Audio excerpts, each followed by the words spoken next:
ભાષા વિવાદ પર અભિનેતા મનોજ જોશીએ નિવેદન આપ્યું છે। વડોદરામાં આયોજિત એક કાર્યક્રમમાં તેમણે નિવેદન આપ્યું, કોઈ ભાષાથી નફરત કરવાનું ભારતીય સંવિધાન નથી શીખવતું, દરેક ભાષાનું સન્માન કરવું જોઈએ। મનોજ જોશીએ નિવેદન આપ્યું, જાતિવાદ, ભાષાવાદ, વર્ણવાદને સંવિધાને પણ સમર્થન નથી આપ્યું।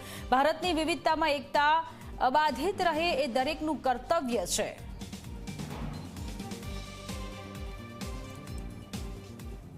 गुजरातनी राजभाषा है गुजराती। ओके, महाराष्ट्रनी राजभाषा है मराठी। ओके, तो दरेके दरेक राजभाषा ने सन्मान आपवो ज जोईए, 100% आपवो जोईए। पण भाषावाद उत्पन्न करी एने एक विचित्र स्वरूप भले कोई पण आपतुं होय। फॉर एक्झाम्पल दरेक भाषाનું સન્માન કરવો જોઈએ, દરેકે દરેક ભાષાનું સન્માન થવું જ જોઈએ અને રાજભાષાનું સન્માન તો થવું જ જોઈએ। એમાં કોઈ બેમત નથી।